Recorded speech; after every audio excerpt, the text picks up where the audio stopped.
Hello everyone. जैसा कि हम आपको पिछले 2 वीडियोस में 12th क्लास की मैथमेटिक्स के क्वेश्चन 1 आपके पहले वीडियो में कवर किया था पूरा, और क्वेश्चन 2 से लेकर क्वेश्चन 8 तक आपके सेकंड पार्ट जो वीडियो आया था उसमें कवर किया। इन दोनों वीडियोस के मैं लिंक आपको डिस्क्रिप्शन में इस वीडियो के भी दे दूँगा। आज हम बात करने जा रहे हैं उसी के आगे क्वेश्चन नंबर 9 से लेकर क्वेश्चन नंबर 16 तक, क्योंकि आपके 1.1 में क्लास 12 की बात कर रहा हूँ मैं। एक्सरसाइज 1.1 में आपके 16 क्वेश्चंस हैं, ठीक है ना। तो ये बहुत ही बड़ा वीडियो बन जाता अगर एक ही वीडियो में मैं इसको कवर करता, इसलिए हमने इसको 3 भागों में डिवाइड करके अलग अलग 3 पार्ट्स में शूट किया है। चलिए, सबसे पहले तो हम आपको बता दें कि जैसा कि इस एक्सरसाइज में पूरा ही आपका किससे रिलेटेड है, रिलेशन एंड फंक्शंस में। आपको रिलेशन कितने तरीके के बताए गए थे? आपके 3 तरीके के रिलेशन थे, रिफ्लेक्सिव था, सिमेट्रिक था, और आपका थर्ड वन ट्रांजिटिव। वैसे तो आप चलिए ठीक है देखते आए होंगे, लेकिन अगर फिर भी नहीं देखा है, आप डायरेक्ट यही वीडियो देख रहे हैं, तो एक बार फिर से आपको रिमाइंड करा देते हैं। देखिए, रिलेशन जो हमारे 3 होते हैं वो कौन से होते हैं? रिफ्लेक्सिव किसे कहते हैं? रिफ्लेक्सिव कहते हैं हम जब x, x बिलोंग करता है R में। मतलब कोई भी एलिमेंट जो होता है उसका खुद से ही रिलेशन जो होता है वो उस रिलेशन में फाइंड होता है, 1,1, 2,2। चलिए बात करें अगर हम सिमेट्रिक की, सिमेट्रिक कब होता है? ये फर्स्ट पार्ट में हमने पूरा इसको इंट्रोडक्शन पार्ट में, और जिसमें हमने पहला क्वेश्चन कवर किया उस वीडियो में ये पूरा डिटेल में है। लेकिन अभी अगर आप डायरेक्ट ये वीडियो देख रहे हैं, हो सकता है आपने पहला और दूसरा ना देखा हो, उसलिए आपको थोड़ा सा रिमाइंड कराने के लिए मैं यहाँ पे 30 सेकंड में बता दे रहा हूँ। सिमेट्रिक क्या होता है कि अगर x, y R में है तो y, x भी आपका R में ही बिलोंग करना चाहिए। अगर 2, 3 है तो 3, 2 भी होना चाहिए। 6, 7 है तो 7, 6 भी। रिफ्लेक्सिव क्या होता है? 2, 2 होना चाहिए, 3, 3 होना चाहिए, 7, 7 होना चाहिए। क्लियर है ना। और लास्ट हमारा ट्रांजिटिव। ट्रांजिटिव क्या होता है? ट्रांजिटिव होता है कि अगर यहाँ पे x, y बिलोंग कर रहा है R में, और फिर एक तीसरा एलिमेंट लें आप, y, z भी बिलोंग कर रहा है R में, x, y, z, मतलब ये जहाँ से ख़त्म है वो वहाँ से शुरू है।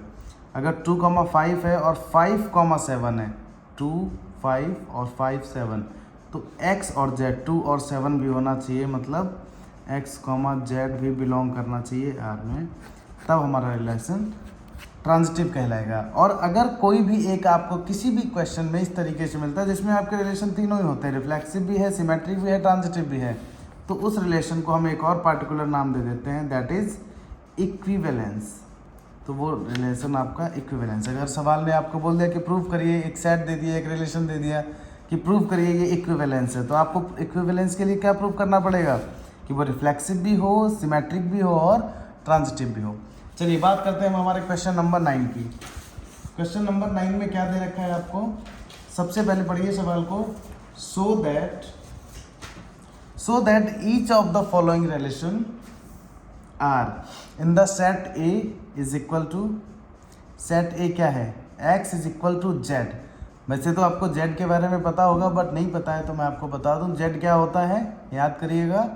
z इंटीजर का आपका पूरा सेट होता है, इंटीजर। अब इंटीजर्स में आपके माइनस भी होते हैं, प्लस के भी होते हैं सारे, लेकिन यहाँ पे किस लेवल तक, किस लिमिट तक वैल्यू है उसकी लिमिट भी दे दी। x की वैल्यू 0 भी है, 0 से ज़्यादा भी है, मतलब हम माइनस में नहीं जा सकते। 12 भी है, 12 से कम भी है। तो हमारे पहले हम सेट के एलिमेंट्स लिख लें। 0 भी है, 0 से ज़्यादा 1, 2, 3, 4, 5, 6, 7, 8, 9 एंड 10, 11, 12, क्योंकि 12 से ज़्यादा नहीं है। ये हमारा सेट है, इसमें कंप्लीट एलिमेंट्स ही हैं। पूरा नहीं लिखना चाहते, स्टार्टिंग के 2-3 लिख के डॉट डॉट करके आप दिखा दें, लास्ट के लिख दें। अब इसमें पहला पार्ट क्या कह रहा है, ध्यान से समझिए और इसको थोड़ा डिटेल में समझिए। और डॉट डॉट करके हम इसको कुछ भी शो नहीं करेंगे, हम इसको कंप्लीट लगाएंगे। देखिए, R is equal to a, b, और a, b जो है वो किस तरीके से है कि mod of a minus b अगर हम कर दें तो उसका जो आंसर आएगा वो मल्टीपल होना चाहिए 4 का। चलिए सबसे पहले हम बात करने जा रहे हैं, यहाँ पे थोड़ा सा आप ये और समझ लें कि मॉड का क्या मतलब। पहले तो इसको मॉड पढ़ते हैं, ये पता होना चाहिए। उसके बाद में एक शब्द आया है मल्टीपल, इसका क्या मतलब है? मल्टीपल समझते हैं ना, जो उसके टेबल्स में आते हैं। कि 4 के अगर मल्टीपल्स लिखेंगे तो क्या लिखेंगे, 4, 8, 12, 16, 20, क्लियर है ना, जो 4 के टेबल्स में आते हैं। लेकिन एक चीज़ यहाँ पे जाननी है कि 4 का मल्टीपल 0 से भी स्टार्ट होता है या किसी का भी, क्योंकि 0 में मल्टीप्लाई करोगे तो 0, फिर 1 में मल्टीप्लाई करोगे तो 4, 2 में करोगे तो 8, ऐसे ही बढ़ता जाएगा, क्लियर है ना। तो ये आपके 4 के मल्टीपल्स हैं। मतलब अगर ए में से हम बी को सब्ट्रैक्ट करेंगे, जो हमारा रिलेशन है, तो हम क्या आंसर क्या आना चाहिए, या 0 या 4 या 8 या 12 या 16, इस तरीके से। चलिए बात करते हैं हम यहाँ पे मॉड की। मॉड का क्या मतलब होता है कि अगर आपको ये तो पता है कि अगर 5 में से 2 माइनस कर दें तो 3 आएगा, लेकिन अगर 2 में से 5 माइनस कर दें तो -3 आएगा। लेकिन अगर यही मॉड लगा हो, मॉड ऑफ 2 - 5, तो माइनस नहीं आता है, मॉड केवल माइनस का साइन हटाता है। तो मॉड का भी मतलब समझ गए, मल्टीपल का भी मतलब समझ गए। चलिए अब हम बात करते हैं यहाँ पे कि R में आपको इस तरीके के एलिमेंट्स लिखने हैं, इसमें से कि अगर हम उसको मॉड ऑफ A - B कर दें तो वो 4 का मल्टीपल्स होना चाहिए। अब देखिए ध्यान से इसको समझिए। सबसे पहले तो 0 भी आता है, क्लियर है ना। अब 0 भी आता है, हम 0 से ही शुरू करते हैं, 0, 0, तो 0 में से 0 गया 0 ही, ये 4 का मल्टीपल है, क्लियर है ना। अगर हम 1, 1 लिख दें तो 1 में से 1 गया 0, तो इस तरीके से 0 कितने आ सकते हैं, हम 2, 2 भी लिख सकते हैं, 3, 3 भी लिख सकते हैं, क्लियर है ना। 4, 4 भी, 5, 5 भी, 6, 6 भी, 12, 12 तक, ये सभी के आंसर क्या होंगे, 0, जो कि 4 का मल्टीपल्स है। चलिए इसमें मॉड का कोई मतलब नहीं, क्योंकि 3 में से 3 माइनस करो, 3 में से 3, वो एक ही बात है, क्योंकि सेम ही है। चलिए और क्या हो सकता है, केवल इतना ही नहीं, अभी बहुत कुछ हो सकता है। 0 के बाद चलिए हम 1 को लेते हैं।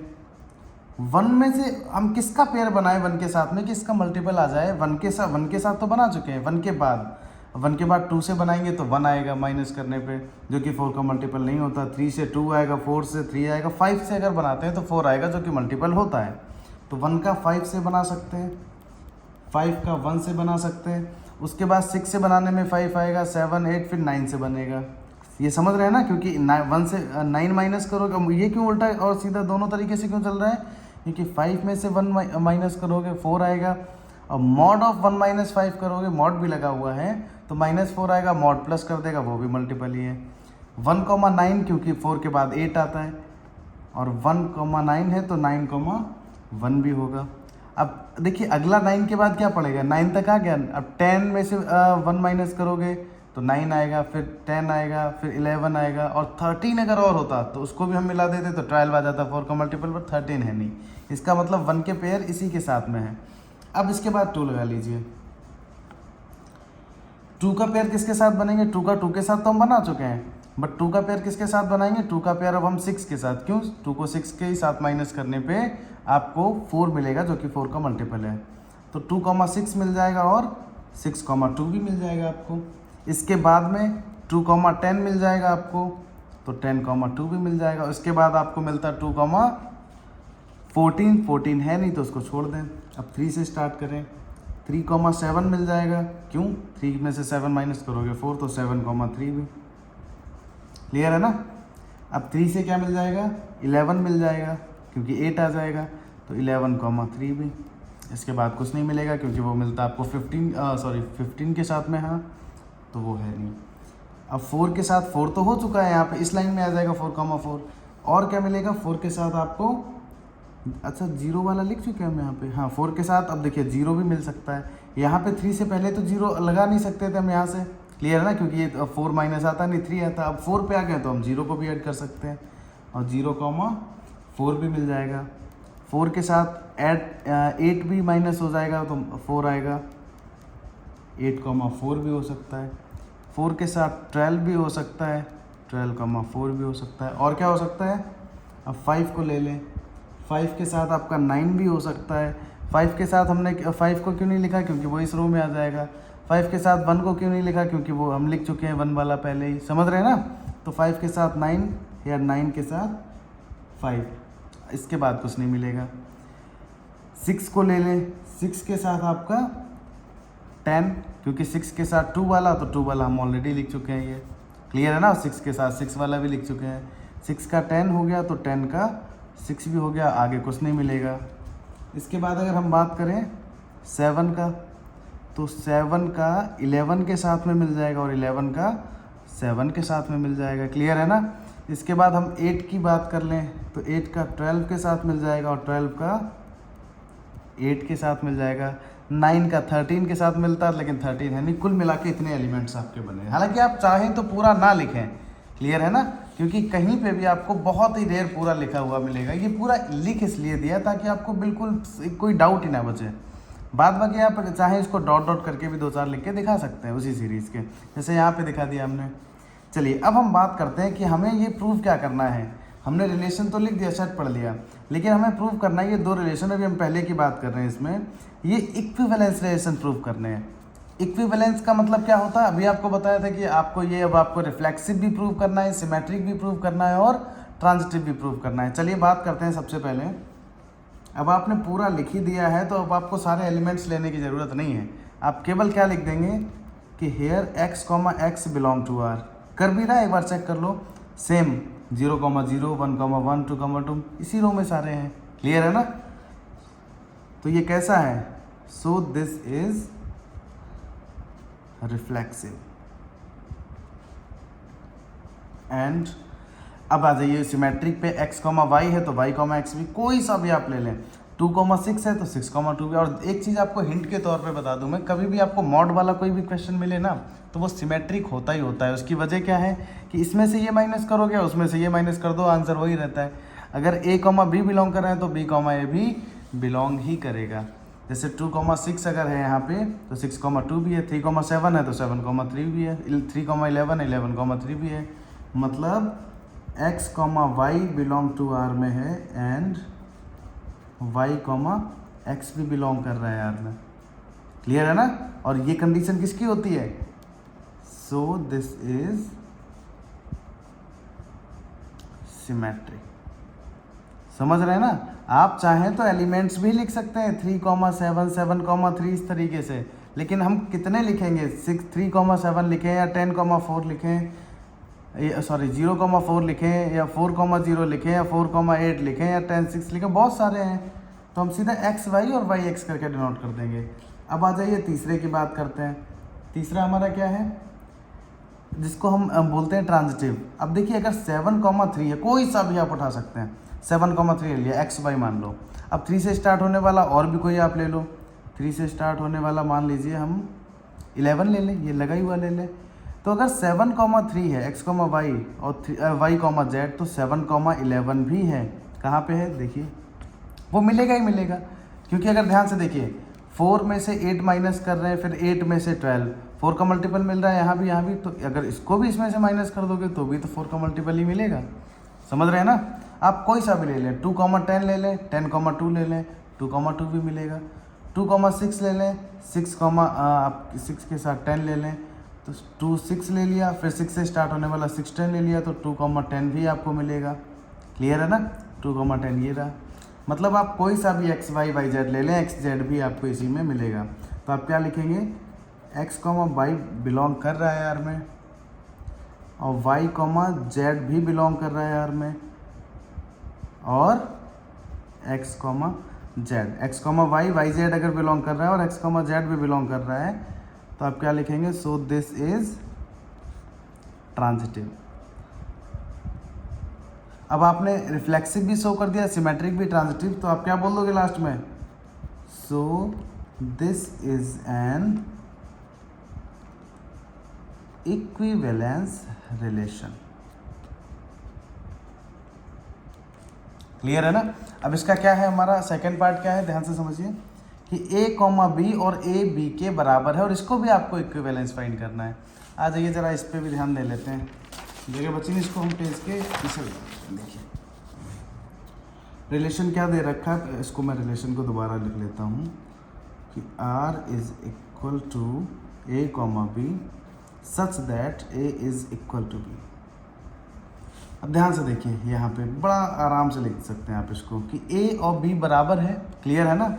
हेयर आप ऐसे भी लिख दें, a is equal to b, so a, belong करेगा ना R में, क्योंकि a और b ये इक्वल ही हैं तो खुद से तो होगा ही उसमें, जब दोनों बराबर ही हैं। तो क्या हो गया, सो दिस इज रिफ्लेक्सिव। जब इक्वल वाला आता है तो रिफ्लेक्सिव तो होता ही है, क्योंकि कोई खुद के बराबर तो होता ही है। क्लियर है ना। आपकी हाइट ले लें, एज ले लें, तो आपकी हाइट और आपकी एज, आपका वेट आपके खुद के हाइट एज वेट के तो बराबर होगा ही ना, किसी और की तो बात छोड़िए। चलिए अब अगर a कॉमा बी बिलोंग कर रहा है यार में, और जितनी वैल्यू इसकी है उतनी वैल्यू इसकी है, ये मान लीजिए इसकी 5 है, इसकी भी 5 है, तो अगर हम a कॉमा बी बिलोंग कर रहा है तो हम ऐसे भी तो लिख सकते हैं b कॉमा a, रहेगा तो 5 ही, तो ये बिलोंग कर रहा है यार में, क्लियर है ना। एंड तो ये कैसा हो गया, सो दिस इज सिमेट्रिक, और ये सिमेट्रिक की कंडीशन होती है, क्लियर है ना। अब हम जब भी हमारे पास एलिमेंट दो होते हैं और हमें प्रूव करना होता है ट्रांजिटिव, तो तीसरा हम उसी के बराबर मान लेते हैं। एंड मान लीजिए ए बिलोंग कर रहा है, ए बी आर में बिलोंग कर रहा है, ए बी क्या है, ए की वैल्यू 5 मान ली थी, 6 मान लो, 7 मान लो, जितनी इसकी है उतनी इसकी, तो जितनी इसकी उतनी इसकी। ए कॉमा बी मान लीजिए यहाँ पे कोई एग्जाम्पल के तौर पे कोई भी वैल्यू मान सकते हैं, 10,10, ये बिलोंग कर रहा है यार में, और हमने लिख दिया y कॉमा जेड भी बिलोंग कर रहा है यार में, मतलब ये भी 10, 10, ये भी 10, ये भी 10, क्योंकि a और b बराबर है, रिलेशन में दे रखा है। ये 10 और उसके बराबर एक और मान लिया ये 10, तो ये भी तो आपस में बराबर है, क्योंकि जब सारे ही 10 है तो सारे ही बराबर हैं। 10 का मतलब आप कोई सी भी वैल्यू यहाँ पे इमेजिन कर सकते हैं। एंड तो एक ओहो यहाँ पे b और c लिखिए आप, ठीक है ना, क्योंकि x y z होता तो ठीक है। a comma b belong to r and b comma c belong to r, और a कॉमा सी भी बिलोंग कर रहा है r में, सो दिस इज ट्रांजिटिव। और कोई भी रिलेशन अगर आपका रिफ्लेक्सिव होता है, सिमेट्रिक होता है, ट्रांजिटिव होता है, तो उसको आप क्या बोल सकते हो, सो this is an equivalence relation. सवाल हालांकि अभी ख़त्म नहीं हुआ है, अब ध्यान से समझिए। यहाँ तक तो हमने लगा लिया कि ये दो आपको दिए थे, मल्टीपल वाला, ये बराबर वाले, हमने इक्विवेलेंस फाइंड कर लिया। अब कह रहा फाइंड द सेट, आपको सेट फाइंड करना है, क्लियर है ना, एलिमेंट नहीं set, of all elements related to 1 in each case. दो केस हैं आपके पास, पहला और दूसरा, इसमें से 1 से रिलेटेड कितने एलिमेंट्स हैं उसका सेट बनाना है। फिर से समझिए, 1 से रिलेटेड जितने भी एलिमेंट्स हैं उसका सेट बनाना है। तो ज़रा इसमें एक बार नज़र घुमाइए, 1 से रिलेटेड कितने हैं, एक तो 1 है, 1 का 5 के साथ कनेक्शन है, 1 का 9 के साथ है, तो 1 5 9 याद रखना, और 1 का किसी के साथ भी कनेक्शन नहीं है। तो फर्स्ट केस में आपका जो फर्स्ट केस था, 1 के साथ कितने एलिमेंट है, कितने रिलेटेड है, 1 5 9। तो आप क्या लिखेंगे, इन केस फर्स्ट सेट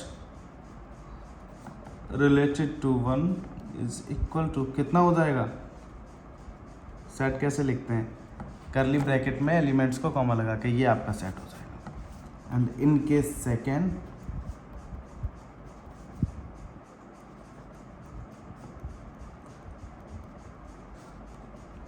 अब यहाँ पे देखिए a बराबर b है, यहाँ पे वैल्यू तो हमारी यही है, सेट तो यही है 0 से लेकर 11 तक। तो यहाँ पे अगर खुद के साथ ही है तो 1 का 1 के ही साथ हो सकता है, और कोई नहीं हो सकता, क्योंकि 2 भी लोगे तो वो बराबर नहीं बचेगा। तो इसका सेट क्या बन जाएगा, केवल 1, बस। इस तरीके से आपका ये 9th क्वेश्चन के दोनों पार्ट कंप्लीट हुए हैं, समझ रहे हैं ना। चलिए 9th के बाद अब हम बात करेंगे क्वेश्चन नंबर 10 की। क्वेश्चन नंबर 10 क्या है, ये बहुत ज़्यादा कठिन क्वेश्चन नहीं है, बस थोड़ा सा आपको दिमाग लगाना होता है, ध्यान से समझिए।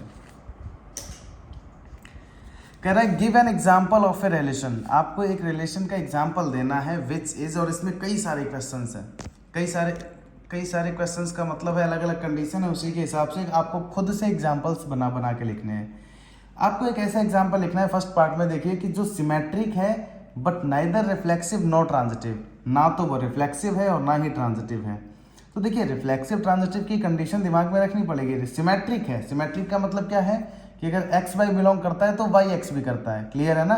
रिफ्लेक्सिव क्या है कि x, x ये बिलोंग नहीं करना चाहिए, सेम एलिमेंट्स नहीं बिलोंग करने चाहिए। ट्रांजिटिव क्या है, जिसमें x y y z x z वो वाला। तो सबसे पहले इसके लिए हम मान लीजिए एक सेट मान लें, बहुत कठिन नहीं है, ये बहुत आसान है, क्लियर है ना। और थोड़ा सा आपने ध्यान ना दिया तो आपको थोड़ा सा, क्योंकि सब मिलता ही जुलता है तो कंफ्यूज भी हो सकते हैं, ठीक है ना। तो इनके बीच में अंतर भी समझिए साथ साथ। चलिए a इज इक्वल टू 1 2 3, ये कोई सा 1 2 3 a b c p q r m n o कुछ भी सेट मान सकते हैं आप, ठीक है ना। चलिए इसमें हमें एक ऐसा रिलेशन देना है खुद से एग्जाम्पल से जो कैसा हो, सिमेट्रिक हो। सिमेट्रिक का मतलब क्या है कि अगर यहाँ पे 2,3 हो तो 3,2 भी हो, ये सिमेट्रिक हो गया। लेकिन रिफ्लेक्सिव ना हो, तो ये रिफ्लेक्सिव तो नहीं है। रिफ्लेक्सिव कब होता? जब 1,1, 2,2, 3,3 होता, तो ये रिफ्लेक्सिव नहीं है। ट्रांजिटिव भी नहीं है, क्यों? 2,3 है या 3,2 है, उसके बाद 3 से रिलेटेड और भी होता, उसके लिए 2 तो होने चाहिए और तीसरा भी होना चाहिए, तो हमने उसको लिखा ही नहीं क्योंकि हमको ट्रांजिटिव करना ही नहीं है। तो अब ये कैसा है?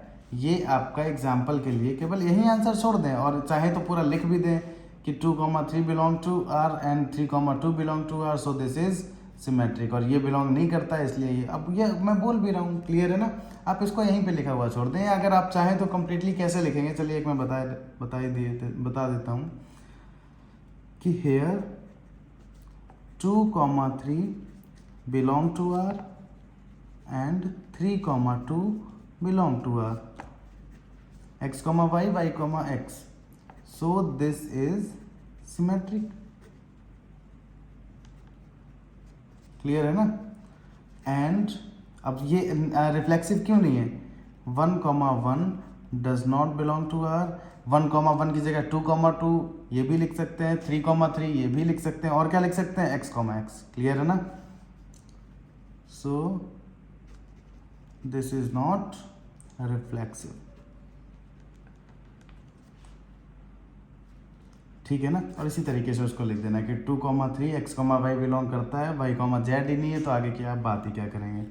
चलिए सेकेंड पार्ट की बात करते हैं, transitive but neither reflexive nor symmetric. तो सेकेंड पार्ट में भी चलिए बहुत ज़्यादा कठिन सेट लेने की क्यों ज़रूरत है, हम सीधा एक सेट ले लेते हैं, 1,2,3।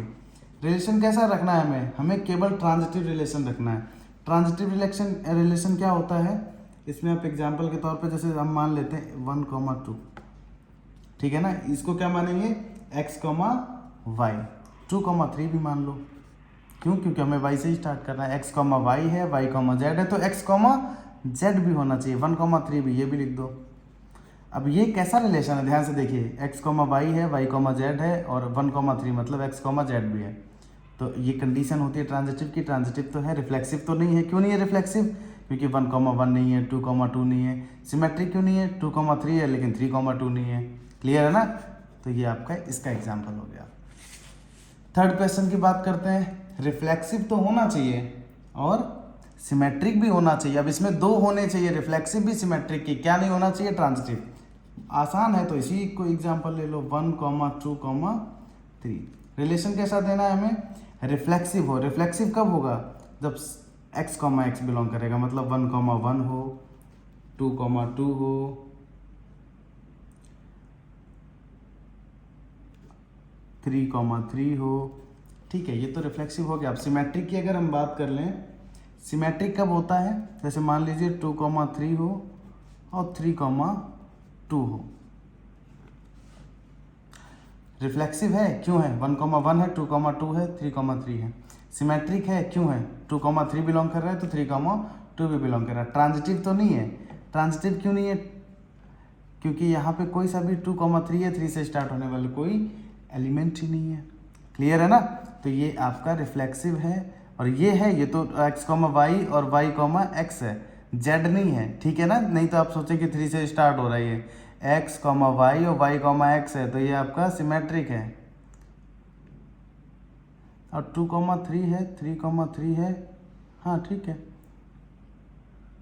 x, y, z, तो 2,3 भी होना चाहिए, वो तो सेम ही है।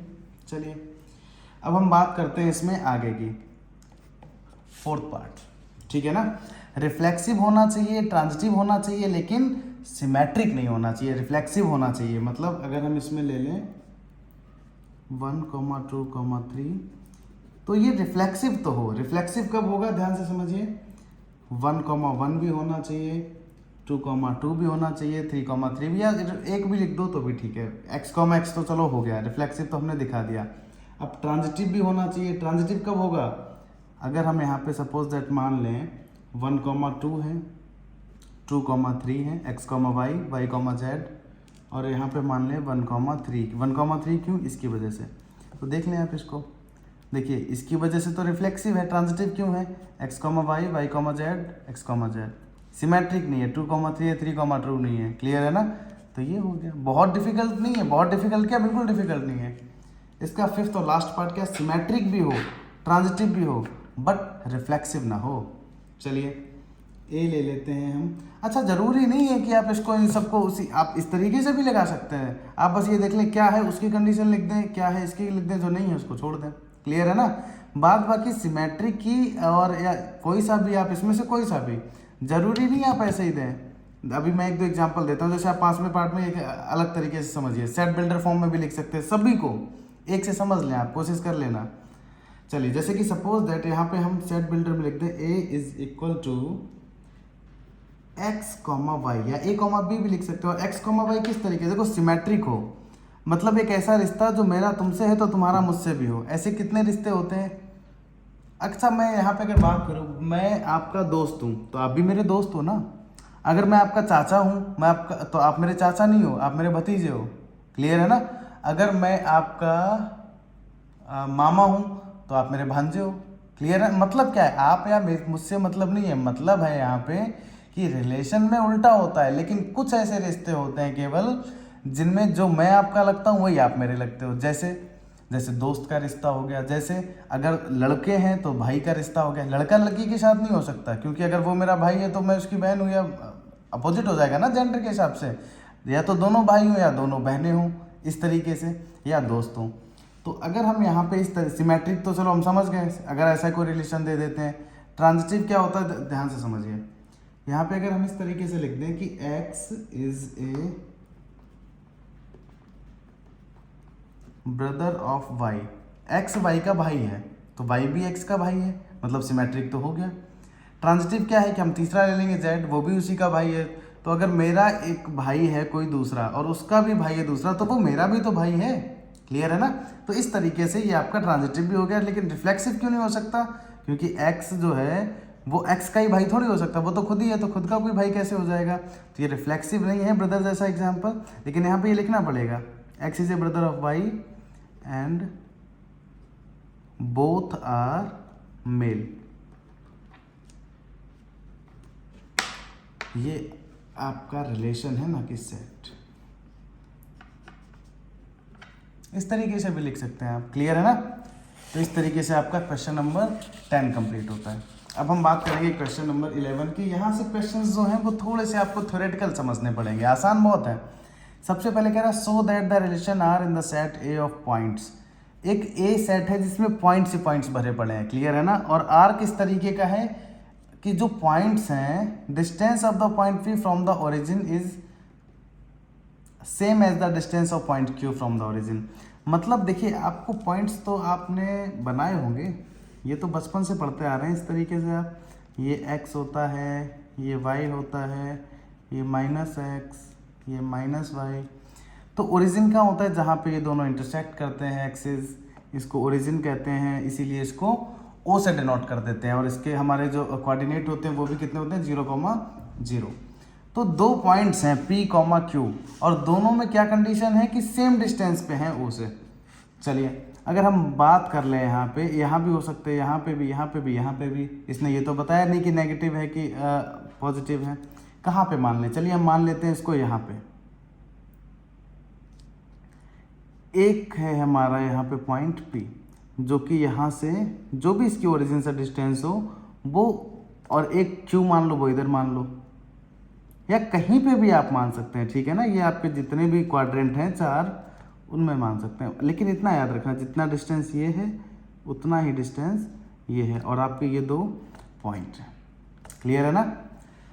अगर ये 2 यूनिट है तो ये भी 2 यूनिट है, ये 3 है, ये भी 3 है, ये 4 है, ये 4 है, ये जितनी भी है उतनी ही ये है। तो अब सबसे पहले क्या कह रहा है कि आपको इस पूरे रिलेशन को इक्विवेलेंस रिलेशन शो करना है, मतलब प्रूव करना है। आ जाइए, सिंपल है, लेकिन इसको थोड़ा समझना पड़ेगा क्योंकि इसमें नंबर नहीं है, थ्योरेटिकल ही लिखेंगे हम। इसमें किस तरीके से लिखेंगे कि देखिए, एक OP है, एक OQ है। तो क्या सबसे पहले बात करते हैं रिफ्लेक्सिव की। Here OP is equal to OP। कोई भी खुद के बराबर तो है, ये 3 है तो ये भी 3 है, क्योंकि वो खुद ही है, ये तो बिलोंग कर ही रहा है यार में, कि 2 पॉइंट्स हैं, क्लियर है ना, और एक पॉइंट खुद के ही बराबर है तो वो तो आर में बिलोंग कर ही रहा है। तो ये हमारा रिलेशन कैसा हो गया, सो दिस इज रिफ्लेक्सिव। खुद के बराबर तो होते हैं ये सारे। अब ले लो, अगर OP जो है वो OQ के बराबर है, ये तो R में दे ही रखा है ना कि सेम डिस्टेंस पे है, तो जितना OP है उतना ही OQ है, तो जितना OQ है वो भी तो OP होगा, मतलब x बराबर y है तो y बराबर भी तो x होगा, क्लियर है ना। और ये कंडीशन किसकी हो जाती है, सिमेट्रिक की। सो दिस इज, और ये दोनों ही बिलोंग करते हैं R में, सो दिस इज सिमेट्रिक। अब ले लो एक और कोई सा पॉइंट्स मान ले, PQ अगला R मान लेते हैं। अगर OP बराबर OQ, ये बिलोंग करता है R में, और OQ बराबर OR कोई पॉइंट हम मान लेते हैं, सपोज दैट हमने पॉइंट एक R मान लिया, इधर मान लिया अगली बार R, उतना डिस्टेंस इसका भी है क्योंकि हमें इसके बराबर ही मानना पड़ता है, x बराबर y बराबर z, तो जितना ये उतना ये है, जितना ये थी उतना ये मान लिया, तो ये भी तो इसके बराबर है। So OP is equal to OR, ये भी तो बिलोंग करेगा आपका, क्योंकि सारे पॉइंट्स जो इससे ओरिजिन से सेम डिस्टेंस पे हैं ये रिलेशन में है आपके, क्लियर है ना। सो OP बराबर OR, ये भी R में बिलोंग करेगा, इसलिए ये आपका ट्रांजिटिव भी हो गया। और जो रिलेशन आपका रिफ्लेक्सिव भी है, सिमेट्रिक भी है, ट्रांजिटिव भी है, वो आपका इक्विवेलेंस कहलाता है। सो this is an equivalence relation. यहाँ तक तो सवाल लग गया इक्विवेलेंस रिलेशन तक। अब हम बात करें फर्दर, सो आगे ये भी दर्शाइए that the set of all points related to a point जहाँ पे P00 नहीं है is the circle passing through P with origin as centre. क्या कह रहा है ये कह रहा है कि आपको ये भी दर्शाना है कि जो अगर हम P से अगर जितने भी पॉइंट्स जा रहे हैं इनको इनसे होता हुआ अगर हम एक शेप बनाए तो ये जो बनेगा ये एक सर्कल को फॉर्म करेगा। किसको फॉर्म करेगा, सर्कल को। अच्छा देखिए ये OP, ये OQ, ये OR। सर्कल क्या होता है कि सेंटर से जितनी भी हमारी ये डिस्टेंस होती है ये इक्वल होती हैं, और कुछ ऐसी कंडीशन तो यहाँ पे भी बनी, जितना ये है उतना ये है उतना ये, और जितने भी पॉइंट्स होंगे वो सारे इससे अगला पॉइंट एक इधर मान लो ये होगा, अगला पॉइंट, ये सब रेडियस बन गए। इसका मतलब अगर इनको मिलाते हुए हम एक इस तरीके से पूरा बना दें तो ये क्या बन जाएगा, सर्कल। यही बात ये कह रहा है, ठीक है ना। देखो तो हम इसको कैसे लिखेंगे, ध्यान से समझिए। हेयर OP बराबर OQ बराबर OR is equal to so many points, clear है ना। So O is as the centre of circle and OP, OQ and OR are the radius. So these will form a circle।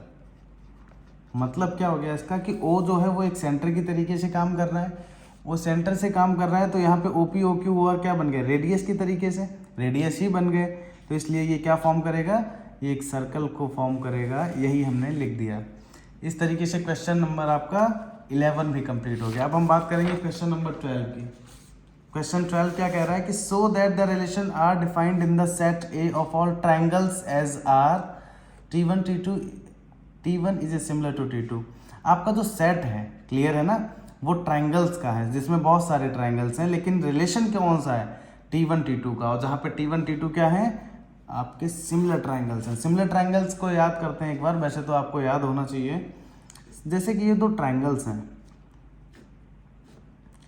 Similar triangles बराबर नहीं होते हैं एकदम, clear है ना, लेकिन हाँ रेशियो इक्वल होता है। जैसे कि अगर मान लो हम इसको बोल दें ये हमारा 5 है, ये 6 है, ये 7 है, तो ये या तो इसका ठीक डबल होगा, उसकी करस्पॉन्डिंग साइड्स इक्वल होती हैं, या इसका ठीक ट्रिपल होगा, रेशियो इक्वल निकलना चाहिए। एग्जांपल के तौर पे ये 5 है, ये हम मान लें 10, ये 7 है, ये 14, डबल कर दो 6 है तो ये 12।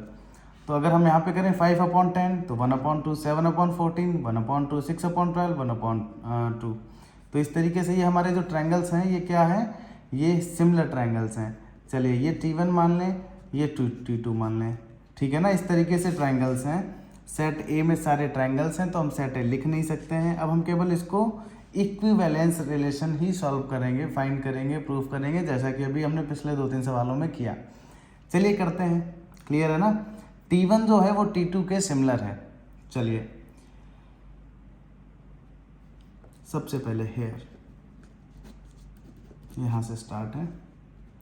अगर ये इसके सिमिलर है, ध्यान से समझिए, तो ये भी इसके सिमिलर है, तो आपको तुरंत दिखाई पड़ रहा है सिमेट्रिक तो हो ही गया। और ये अपने तो सिमिलर हो ही सकता है, 5/5 1, 7/7 1, 6/6 1, क्लियर है ना। तो ये अपने तो सिमिलर है ही। देखिए T1 is similar to T2, sorry T1 खुद के तो सिमिलर है ही ना, पहले हम इसको रिफ्लेक्सिव करते हैं। So T1, T1 belong to R, clear है ना। सो दिस इज, ये कैसा हो गया, रिफ्लेक्सिव।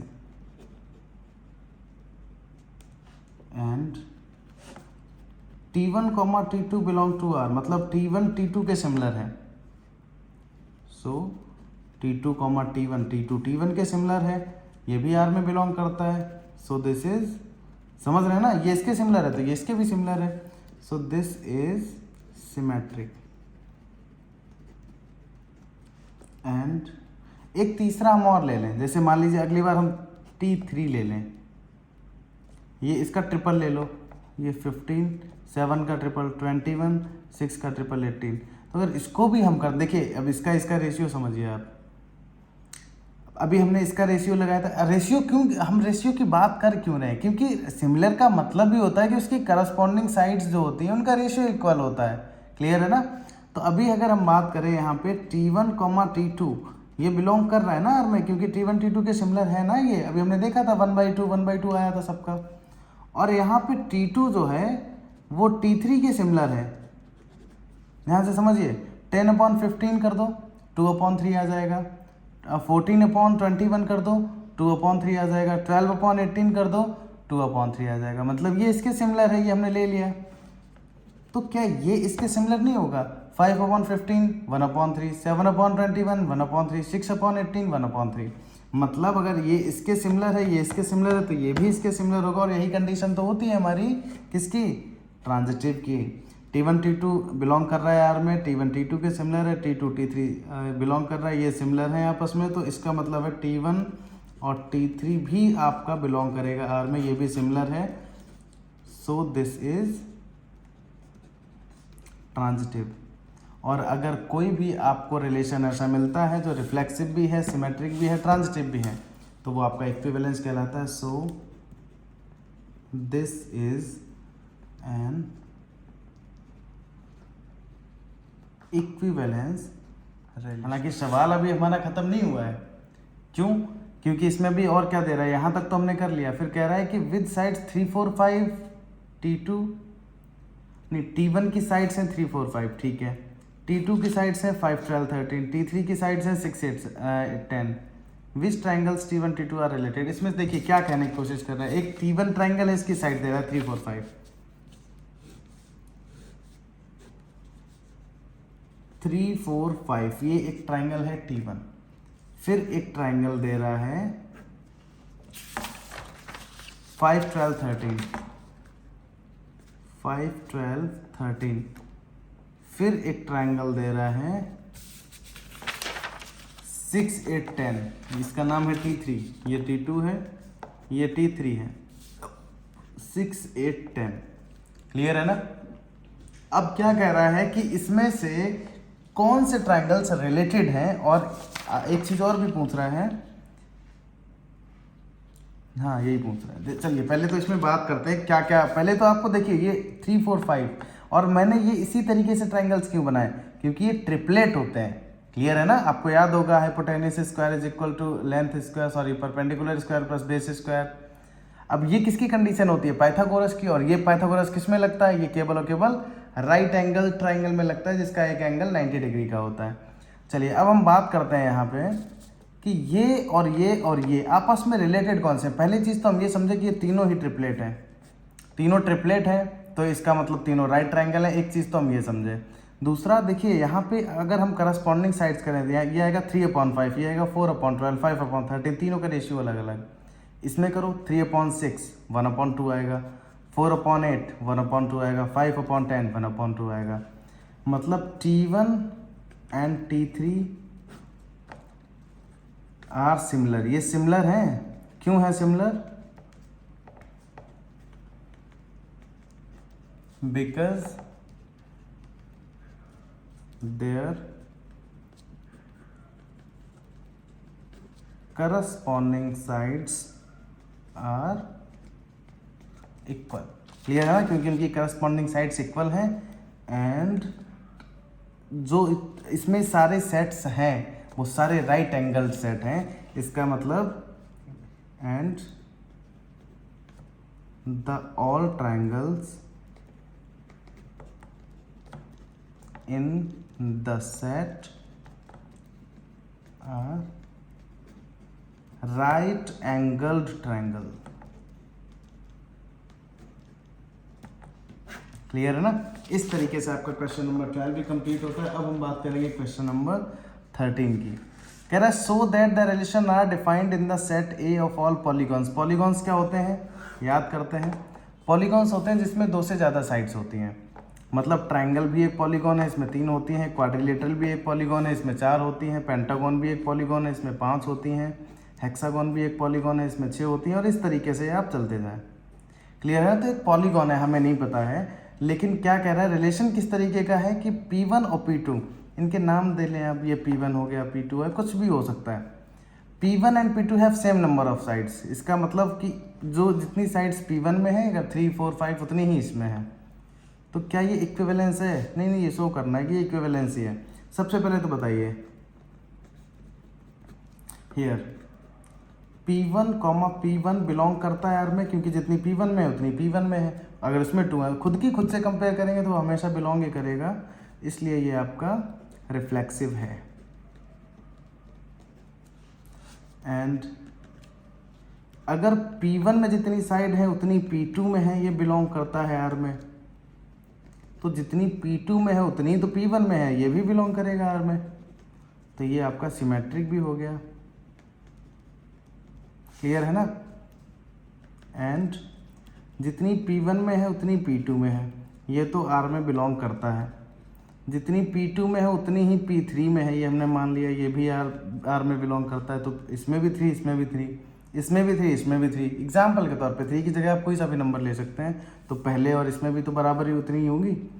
एंड P1, P3 ये भी R में बिलोंग करेगा, इसलिए ये आपका ट्रांजिटिव हो गया। और जो रिलेशन आपका ट्रांजिटिव भी हो, रिफ्लेक्सिव भी हो, सिमेट्रिक भी हो, वो आपका इक्विवेलेंस रिलेशन कहलाता है। तो हम यहाँ पे लिख देंगे सो दिस इज एन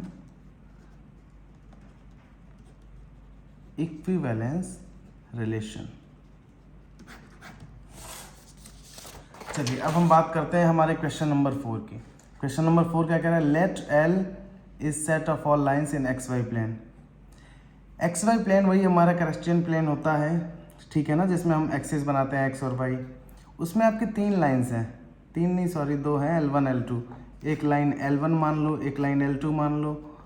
और ये किस तरीके की हैं कि L1 पैरेलल का साइन ये होता है, ये इसके पैरेलल है। आपको शो करना है कि रिलेशन R जो है वो इक्विवेलेंस रिलेशन है। ध्यान से देखिए, क्या L1 लाइन है वो खुद के पैरेलल नहीं होगी, खुद के पैरेलल तो होगी। क्लियर है। तो ये बिलोंग कर रहा है यार में L1 parallel L1, so L1, L1 belong to R। तो ये आपका रिफ्लेक्सिव हो गया। एंड अब देखो, अगर L1 पैरेलल है L2 के, देन L2 भी पैरेलल है L1 के। मतलब अगर L1 L2 बिलोंग कर रहा है R में, तो L2 और L1 भी बिलोंग करेगा R में। तो ये आपका सिमेट्रिक भी हो गया। क्लियर है ना। अब देखिए एक तीसरी लाइन और हम मान लें L3 जो कि इसके पैरेलल ही है। तो अगर L1 पैरेलल L2 ये R में बिलोंग कर रहा है और L2 के ही पैरेलल हमने मान ली एक L3 ये भी R में बिलोंग कर रहा है, तो L1 भी तो L3 के पैरेलल है। सो L1 कॉमा L3 ये भी R में बिलोंग करेगा, तो ये आपका ट्रांजिटिव भी है। और जो आपके तीनों होते हैं वो आपका इक्विवेलेंस कहलाता है। तो हम लिख देंगे सो this is an equivalence relation. चलिए अब इसमें एक चीज और भी कह रहा है, find the set of all lines related to lines y is equal to 2x+4। मतलब यहाँ पे जितनी भी रिलेटेड लाइंस हैं इससे वो खींचो। आपको ये सारी लाइंस की कंडीशन दे रखा है y is equal to 2x+4। Parallel lines का जो इक्वेशन होता है वो होता है y is equal to mx+c। और m जो होता है मतलब x का जो कोफिशिएंट होता है वो इक्वल ही रहता है, बस ये डिस्टेंस चेंज होती है कि 2 4 जो भी x एक्सिस से y एक्सिस से ओरिजिन से। तो अगर हम बात करें यहाँ पे ये तो चेंज होगा नहीं। So all the sets all the lines related to set is equal to y is equal to 2x। ये वैल्यू चेंज होगी केवल, तो यहाँ पे c लिख दो, c की वैल्यू जो भी है वो चेंज हो जाएगी। क्लियर ना। ये 14 था। अब हम बात करेंगे क्वेश्चन नंबर 15 की, जो कि बहुत आसान है, इसको केवल समझिए। R एक रिलेशन है, पहले तो सेट देखिए 1 2 3 4, ठीक है ना। और आपको रिलेशन भी इस तरीके से दे रखा है 1 2 2 2 1 1 4 4 1 3 3 3 और 3 2। करेक्ट आंसर चूज करना है, ठीक है ना। MCQ है आपका ये, मल्टीपल चॉइस। R रिफ्लेक्सिव है, तो देखिए R रिफ्लेक्सिव है क्या, 1,1 है 2,2 है, कहीं पे है 3,3 है 4,4, तो R इज रिफ्लेक्सिव, ठीक है। सिमेट्रिक भी है, सिमेट्रिक है 1,3 है 3,1 है, नहीं है, तो सिमेट्रिक तो नहीं है, तो ये वाला तो हम यहीं से छोड़ देंगे। वो कह रहा है रिफ्लेक्सिव या सिमेट्रिक, तो ये तो नहीं है। R रिफ्लेक्सिव है, अभी हमने चेक किया था, रिफ्लेक्सिव तो है। ट्रांजिटिव है 1,3 है, ठीक है, और 3,2 है, x, y और y, z, x, y, y, z। तो क्या 1,2 है, ये भी है, मतलब रिफ्लेक्सिव भी है ट्रांजिटिव भी है, बट नॉट सिमेट्रिक। और सिमेट्रिक हमने देखा था कि नहीं है, तो इसका मतलब ये सही है।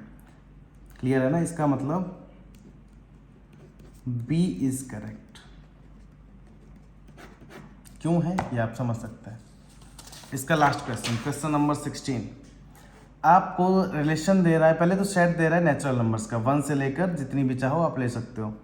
और आपको रिलेशन इस तरीके से दे रहा है a, b है, और जो b की वैल्यू है वो 6 से ज़्यादा है, मतलब 6 से ज़्यादा ही लेनी पड़ेगी। और अगर b में से हम 2 माइनस कर दें वो a की वैल्यू बचती है।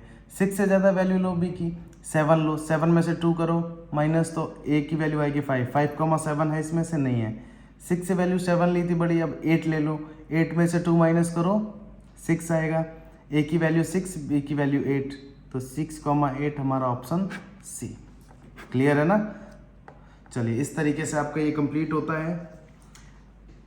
अब 1.2 जल्दी ही आपका आएगा, आप पढ़ते रहिए, प्रैक्टिस करते रहिए, जो डाउट्स हैं वो पूछिए और लगातार जुड़े रहिए हमारे चैनल के साथ में। और साथ ही उन लोगों को शेयर भी कीजिए जो 8 से लेकर 12 तक के बीच में स्टडी करते हैं, चाहे वो यूपी बोर्ड से हैं या वो CBSE बोर्ड से हैं।